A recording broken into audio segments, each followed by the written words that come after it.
Hey everyone, welcome to another episode of my podcast. And today we're going to continue the conversation about a new constitution. This time we're going to talk about a constitution for all generations. Why do we even need another constitution in the first place? When we see patients and if we choose to obsess over what is obvious, like the patient has a hot temperature, they are in pain, and then we focus on those obvious symptoms and we treat them, we are very likely to miss the real reason why the patient is in front of us.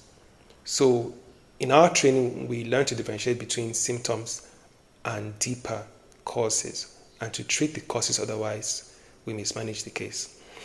So once again, when the diagnosis is broad, the solution will be weak. The problem with our constitution is not ethnic, unitary, or federal. I don't care how many times people repeat this thing to us that, we have an ethnic problem that needs to be corrected, an ethnic imbalance. Those are symptoms. The real problem with our constitution is financial. There's a structure in the constitution that has been there since colonial times that limits the way that Nigeria makes money, spends money, and distributes wealth. I'll explain. It is that states and local governments are tied to the apron strings of the federal government. Now, I'm saying that if we cut the subnationals loose, citizen participation will grow and our social contract will be strengthened.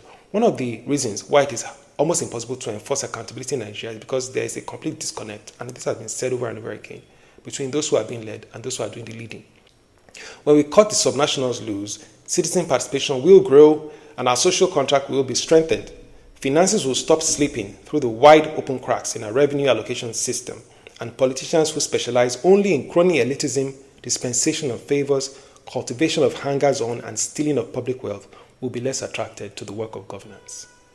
The work description for politics will change from office to service, and only those with the character and competence to crack the hard nuts of wealth creation and public satisfaction will contend for office and service. Charlatans will start to slip away, and true professional public servants will emerge. Still in that line of thought, when the meaning of budget changes from paying salaries and allocating kickbacks to creating wealth and setting priorities, weak-minded political jobbers will fall by the wayside, and with them, their culture of public corruption. Focus on the financial stricture, money sclerosis, and wealth limitation at the failing heart of our colonially modeled, militarily supervened constitution. And see if new opportunities for shared prosperity and sustainable development are not freed up. When there is food for all, health for all, education for all, jobs for all, and security for all, see if ethnic competition and representation still dominate as much as they once did. The problem with framing a new constitution lies with leaving it in the hands of an old generation whose language is limited by the world they grew up in. Those who were born around the end of the Second World War, who struggled for independence from colonial subjugation, who survived the Civil War, and who were crippled by military dictatorship and its internal colonization. These traumas still linger. More so when those tasked with setting the framework for managing the mess are themselves its unhealed victims. Younger generations have, unfortunately, already inherited these dysfunctions. But the good news is that in every generation, there are still exceptions who outthink the majority. And so, the conversation around constitutional change must not be monopolized. When the only tool we have is a hammer, every problem seems like a nail. Nigeria needs surgically precise scalpels, hair-thin teasers, and laser-focused insights that go beyond the muscle of ethnic contest and beyond the bone of unitary centralization to the vessels of wealth creation and the nerves of true financial independence. The shameful, dehumanizing era of sharing, whether federal allocations from crude oil or bags of rice from poverty alleviation strategies and storage and silos, must be immediately brought to an end. The endless dependency and entitlement fostered by a bizarre culture of sharing cripples states, disenfranchises local governments, and disempowers all citizens. Go back to the wealth creation impetus that each region once encouraged before military rule. And let us go forward to full local government-based, council-led, word-driven, mind work and handwork that will restore our social contract. No one is waiting for Nigeria to have sense. All our vulnerabilities are being exploited and punished.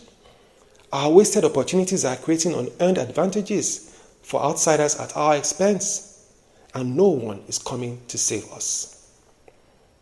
Certainly not any foreign investor or bilateral or multilateral donor. We are the ones we are waiting for. We must stop letting the old generation dictate and monopolize such an important public conversation. Nigeria's problem is not past only.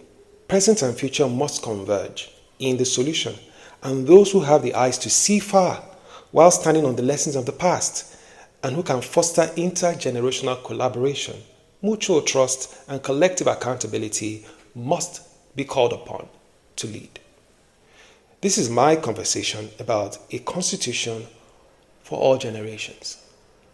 The reason we are the way we are is because we have not yet learned how to create wealth and how to share wealth and how to give all citizens equal rights and privileges in this democracy.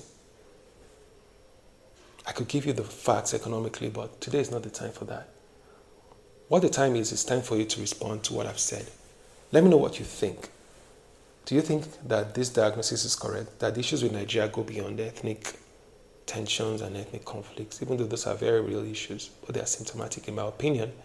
Do you think I'm correct that we need to change the way that this country creates wealth and distributes wealth so that people can settle down and we can really focus on what we really want to be and what we really want to do? Let me know. Send me a reply. Send me a comment. Thank you, and see you again next time.